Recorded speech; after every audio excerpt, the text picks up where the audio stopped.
Aquellos que se dedican a crear nuevos países, a generar necesidades de secesión, a levantar pueblos contra regímenes dictatoriales y que luchan en contra de los derechos humanos, esos mismos que bombardearon Yugoslavia, que han intervenido en Siria, en Libia, en Irán, en Afganistán, esos, vaya por Dios, hoy se sienten decepcionados. Rusia es la agresora, Putin un conquistador y yo un mercenario o un chequista, como algunos me llaman. Pero los chicos de los medios de comunicación afines son buenos muchachos, los que anunciaba la invasión hace días, esa que también anuncia hoy en día Biden. ¿Qué es lo que ha sucedido? Se lo digo, que Rusia quiere evitar un genocidio, el mismo que se denunciaba en Yugoslavia, pero que hoy, vaya por Dios, vuelvo a repetir, no reconoce la ONU. Y no solo lo hace por mera conciencia, sino porque atiende a una agenda afín, a la que vale, a la de los buenos. Pero los buenos no son solo los que les están enseñando a usted y a mí, o los que nos queramos creer. Con Ucrania radicalizada, con los nazis alentados y armados, y sin cumplir los acuerdos de Minsk, con Estados Unidos, sin responder a las propuestas de seguridad estratégica, ¿qué es lo que hay que hacer? ¿Esperar? ¿Nos ponemos de brazos cruzados?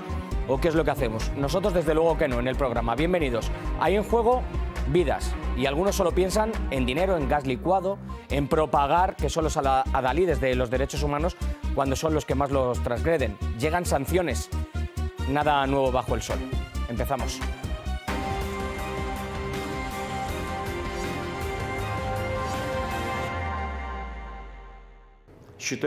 Considero necesario tomar una decisión que ya llevaba tiempo gestándose. Reconocer de inmediato la independencia y la soberanía de la República Popular de Donetsk y la República Popular de Lugansk.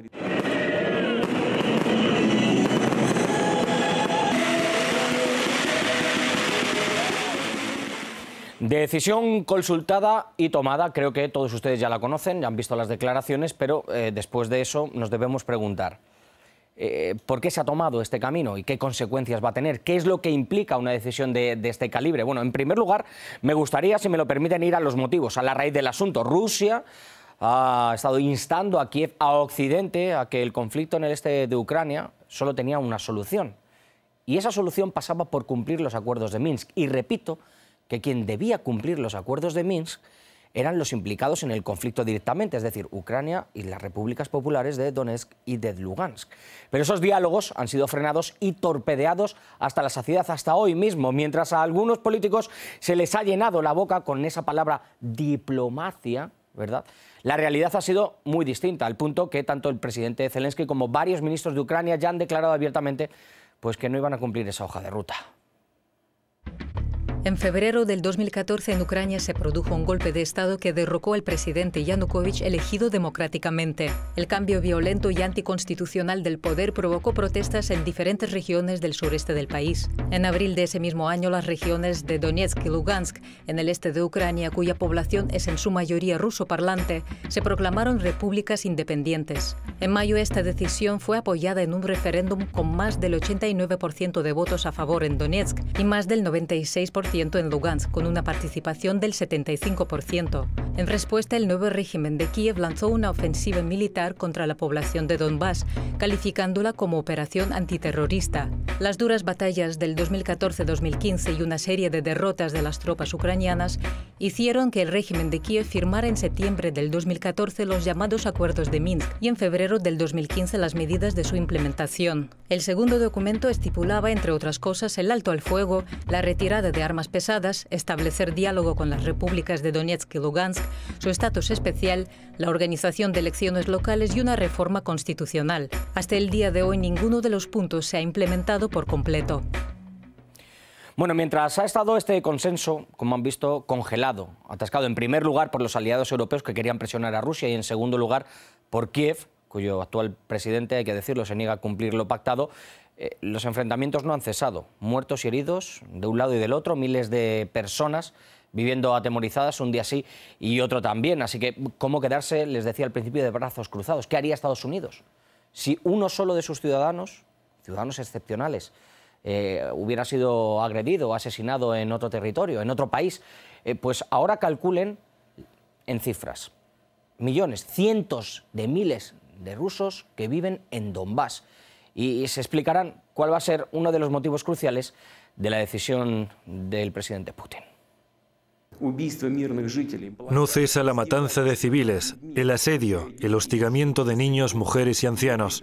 Como decimos aquí, esto no tiene un final a la vista.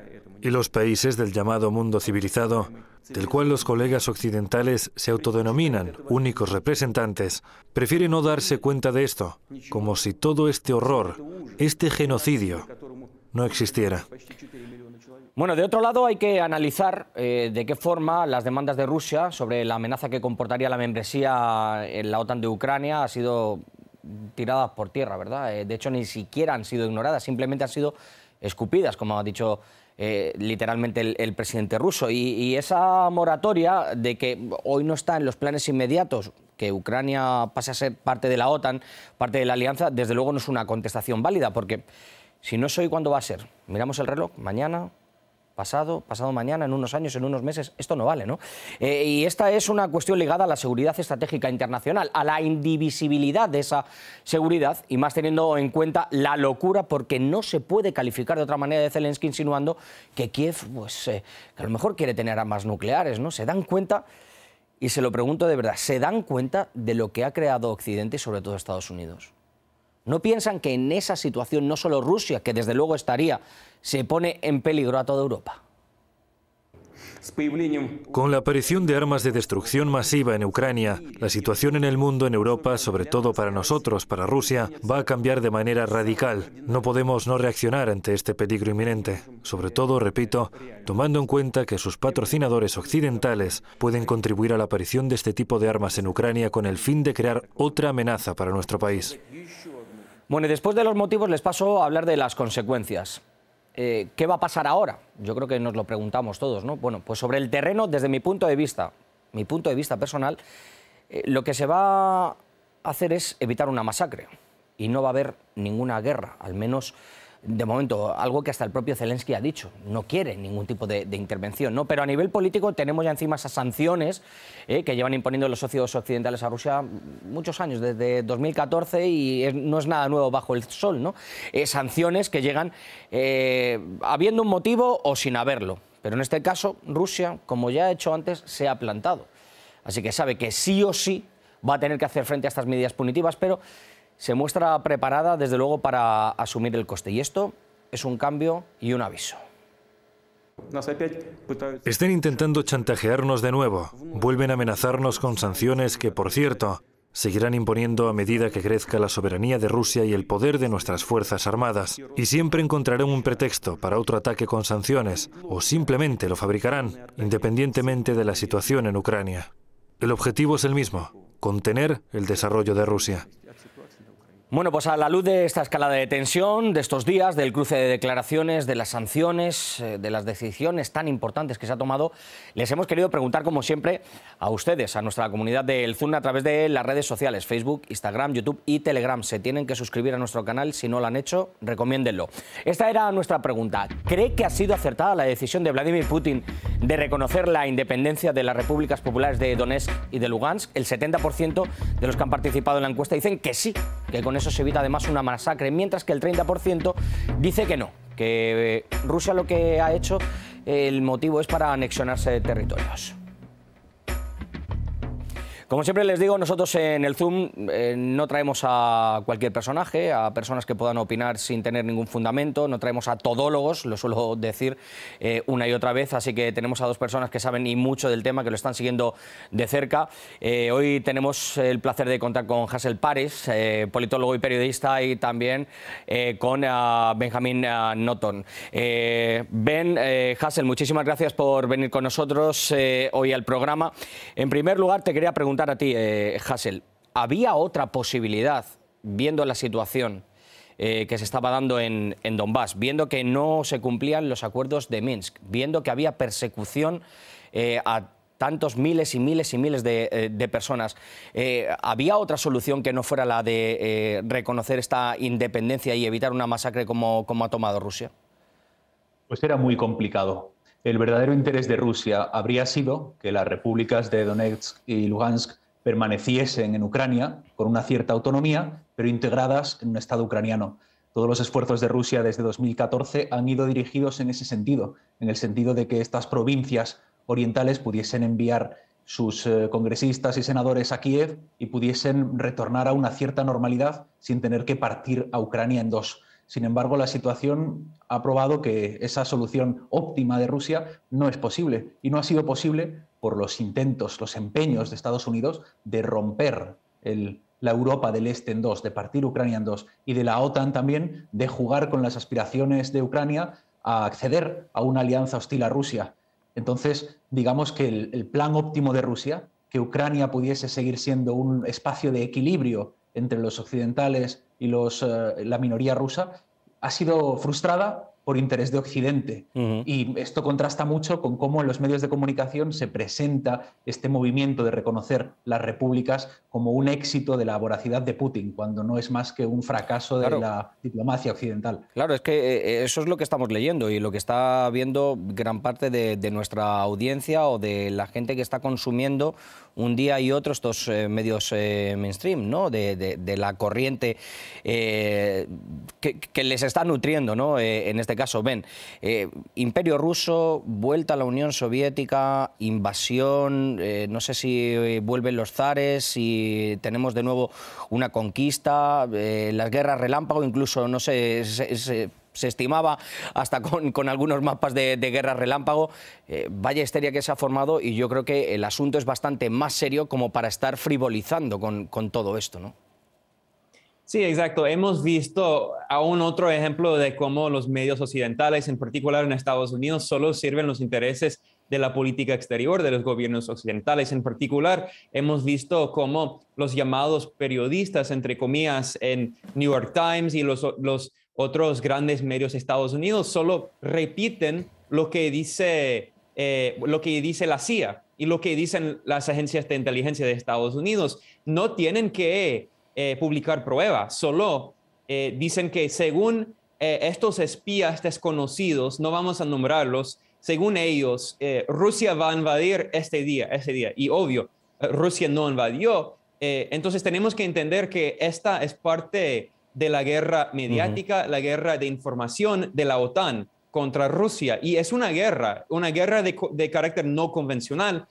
Bueno, podemos ver la doctrina del Pentágono en 1992, después de la contrarrevolución en la URSS, los golpes de Estado en la Europa del Este, y Estados Unidos declaró que es el único imperio en el mundo en la llamada doctrina Wolfowitz, y en esa doctrina el Pentágono dijo que no podemos permitir que haya otra potencia euroasiática, que significa Rusia o China. Ahora hay dos potencias y son aliados. Entonces, todo esto se trata de la guerra de la OTAN, y es por eso que Putin y el gobierno ruso pidieron demandas de seguridad, garantías de seguridad. ¿Y cuál era la respuesta de Estados Unidos y la OTAN? Nada.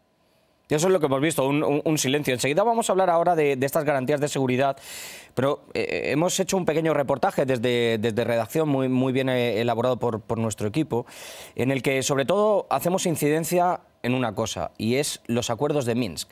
En este caso, Hassel, no se han cumplido para nada. Por un lado, hemos visto cómo desde incluso la Cancillería rusa se han publicado las correspondencias, ¿no? con Alemania, con Francia, ¿no? En la que se boicoteaba esos acuerdos de Minsk.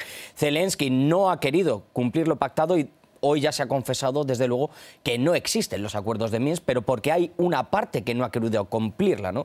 Se quiere meter a Rusia que cumpla su parte de los acuerdos de Minsk, pero es una soberana tontería, porque Rusia no tiene nada que ver con este conflicto que es interno, y no es una de las partes que se tiene que sentar. La verdad es que no se ha avanzado en esa diplomacia que quería todo el mundo porque una parte no ha querido, y ahora esa vía se ha agotado. Claro, los acuerdos de Minsk, como acabo de explicar, eran parte del intento de Rusia de que Ucrania no quedase definitivamente partida en dos. Su intento de que pudiese seguir existiendo una Ucrania que sirva de puente entre la Europa occidental y la Europa oriental. Esta posibilidad ha saltado por los aires por el afán, como acabo de decir, de Biden de montar una nueva guerra europea, y el afán de la OTAN de alimentar las aspiraciones de las oligarquías ucranianas de ser un miembro pleno de la OTAN y por lo tanto ahora se acusa a Rusia de no cumplir con un proyecto de paz que era fundamentalmente el proyecto ruso de paz. Claro, ¿quién está rompiendo los verdaderos acuerdos? Vemos que hay una ruptura sistemática de acuerdos de paz, de acuerdos de desmilitarización por el lado de Estados Unidos. Incluso por el bando de Ucrania, ahora mismo se está hablando incluso de revisar los acuerdos por los cuales Ucrania carecía de bombas atómicas. No sé si hablaremos de este tema. Sí, por supuesto. La ruptura del equilibrio viene por el lado occidental. Y Rusia ha intentado, hay que ser sinceros, mantener este equilibrio eurooriental. Pues mira, vamos a hacer un saque como suele hacer en tenis y le pasamos la pelota a Ben en este caso. Una de las líneas rojas que lo vimos en este Consejo de Seguridad Extraordinario televisado por parte de Vladimir Putin era esto precisamente, ¿no? Las condiciones que tiene Ucrania para tener armas nucleares, aparte para colocar sistemas misilísticos si perteneciera a la OTAN, lo cual era una de las líneas rojas de estas propuestas, ¿no? de seguridad estratégicas que decían prácticamente no han sido ni ignoradas, han sido escupidas.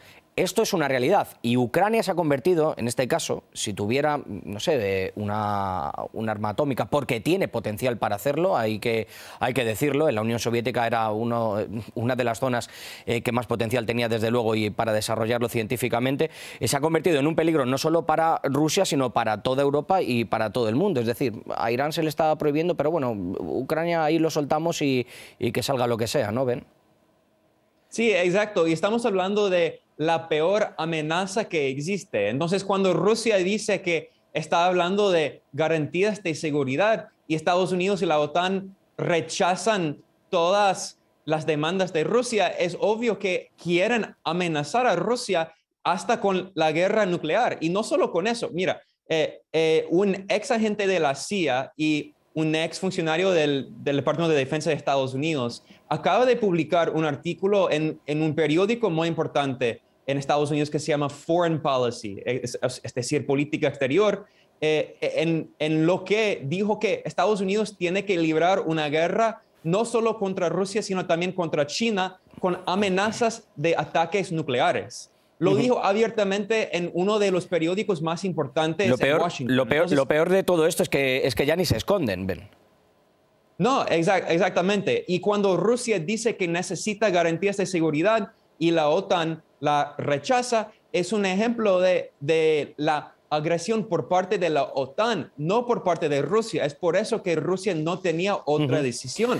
Además, no hemos hablado de las provocaciones por parte de Ucrania, que está atacando el Donbass, el este de Ucrania, matando a sus propios ciudadanos con artillería, bombardeo y hasta con drones. ¿Y de dónde son los drones? De Turquía, que es miembro de la OTAN. Efectivamente.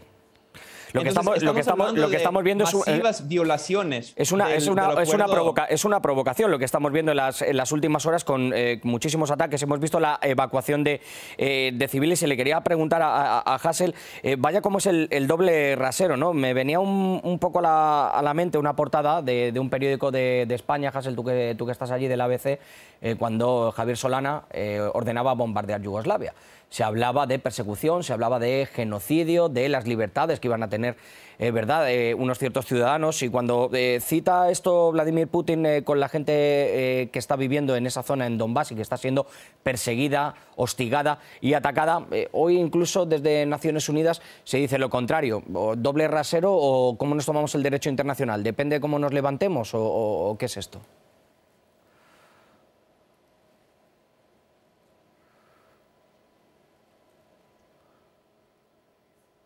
Parece que tenemos, Hassel, parece que tenemos un problema con el sonido. No sé si el micrófono está bien, si no, le paso la pregunta a Ben. Lo que decía, hoy Naciones Unidas decía que la palabra genocidio, bueno, que había que tomarla, digamos, en otra consideración, que no estaba muy de acuerdo, pero cuando lo vimos en Yugoslavia o lo que se ha estado haciendo en otras partes del mundo, eso sí, parece que es cuando conviene, ¿no? Sí, cuando Rusia habla de genocidio no es hipérbole. Estamos hablando de grupos de la extrema derecha, grupos nazis, grupos fascistas en Ucrania. Por ejemplo, el grupo Azov. El grupo Azov es parte del Estado de Ucrania. Este grupo es un grupo neonazi. Usa los símbolos de Alemania nazi como el Volksangel. Estos grupos son racistas. Esos grupos creen que ellos son los blancos, son los maestros del mundo y que los rusos son asiáticos y no son blancos. Entonces, ellos quieren genocidio. Y tengo que repetir esto. Esos grupos nazis son parte del ejército, de las fuerzas especiales de Ucrania. Estos grupos en Mariupol, no solo en el oeste, sino en el este. No me quiero imaginar si esta facción, digamos, de una derecha, de una ultraderecha, llegara al poder y Ucrania estuviera integrada en la OTAN, porque el peligro, desde luego, sería mayúsculo. Ben, para terminar, quería preguntarte, ¿no? Hoy hemos visto una postura de Rusia respecto al tema de las sanciones, que ha dicho, bueno, hemos hecho un balance, sabemos que nos van a imponer sanciones sea como fuere, ¿no? De cualquier manera, estamos viendo que llegan una y otra vez, pero en este caso se ha dicho desde Moscú, ya basta, hasta aquí podemos llegar, da igual las medidas que tomen, porque hagamos una cosa o hagamos otra, vamos a poder responder. Ven, brevemente y termino con Hassel. Sí, bueno, es obvio que Estados Unidos quería sanciones y es la meta de toda esta... la guerra mediática y todo eso. Estados Unidos inició todo para justificar las sanciones contra Rusia, contra los bancos rusos para que no puedan usar dólares y también para sabotear el gasoducto Nord Stream 2 con Alemania y tuvo éxito. Entonces, Putin lo dijo abiertamente hace un par de días. Dijo que las sanciones de Estados Unidos y de Occidente eran inevitables. Y es por eso que él tenía que actuar, porque sabía que Estados Unidos solo estaba buscando una excusa para justificar esta guerra económica de varios años. Ben, hemos recuperado la conexión con Hassel. Estamos viendo el tema de lo de las sanciones. A mí me ha hecho bastante gracia un tuit que incluso ha borrado Josep Borrell. Se ha acabado las fiestas en Saint-Tropez, ¿verdad? Los diamantes, etcétera, etcétera. Yo no sé cómo habrá sentado este tema de lo de las sanciones en la Unión Europea, porque la verdad que en Europa y sobre todo en España no estamos para tirar demasiados cohetes. Y lo que se está haciendo es poner una barrera entre ambas partes y parece que a Estados Unidos y al Reino Unido le está saliendo bien la jugada. Lo de Borrell es maravilloso. Ha amenazado a Rusia. El tuit es muy gracioso. Dice que sin fiestas en Saint-Tropez, sin ir de compras en Milán, sin diamantes de Amberes, o sea, una serie de lujos que es lo que los funcionarios de la Unión Europea... No sé si Borrell se habrá corrido alguna de esas fiestas o nos podría invitar a nosotros también. Pero claro, bueno, es lo que los funcionarios de la Unión Europea tienen en mente, porque desde luego yo, por ser ciudadano europeo, nunca he recibido ninguna facilidad en ninguno de esos aspectos. Bueno, es una tontería más de una Unión Europea geopolíticamente desnortada. Ocurre que como Europa es ahora mismo un enano político y un gusano militar, no puede castigar realmente con nada más. Porque años de políticas en la Unión Europea de desmantelamiento del campo, de la pesca, de la industria, de las exportaciones, hace que Europa no tenga mucho realmente que ofrecer ni mucho con qué castigar a nadie y que precisamente con estas sanciones lo que consiga es hacerse daño a sí misma, perder un socio clave como es Rusia en cuestiones de energía, en cuestiones de minerales estratégicos, en cuestión de un gran mercado de exportación. Pierde un aliado crucial y además lo empuja hacia China y lo aleja de nosotros. Me quedo sobre todo también más tranquilo con el tema del tuit también de Pedro Sánchez apoyando este rechazo, ¿no?, a la independencia, al reconocimiento de la independencia, porque la verdad, como siempre, estamos un poco a la cola. Veremos qué es lo que sucede en los próximos días. Esperemos sobre todo que se evite esa masacre y que se imponga la diplomacia, aunque de momento parece que por una parte parece que no es así. Ben Hassel, muchísimas gracias como siempre por estar con nosotros. Espero volver a contar en el Zoom con vosotros. Termino el programa de hoy diciendo que esto para mí es un punto y seguido. La historia va a continuar con sanciones, presiones, acusaciones, ataques personales, la guerra informativa, las calumnias. Sí, todo eso va a continuar, pero una cosa va a cesar: el temor de millones de personas que ven cómo ya no se sienten indefensas y que alguien saca la cara por ellas.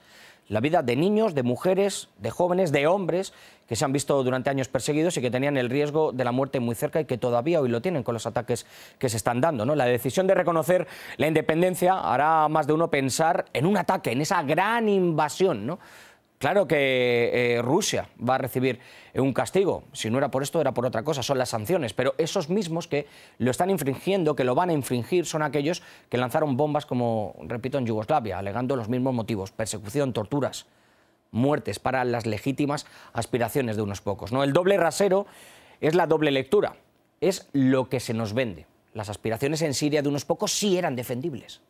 El apoderarse de los altos del Golán también. Y así un largo etcétera, puedo continuar. Pero en esta historia, y con un peligro real a sus puertas, Rusia ha dicho que ya basta. Basta de presiones, de amenazas, basta de no tener en cuenta sus propuestas, basta de ignorar sus intereses en detrimento de los demás, basta de estigmatizarnos, que impere la paz. Y le repito, Ucrania puede ser una bomba de relojería, esperemos que no estalle. Nosotros nos marchamos, ya saben dónde estoy. Escríbanme, chao.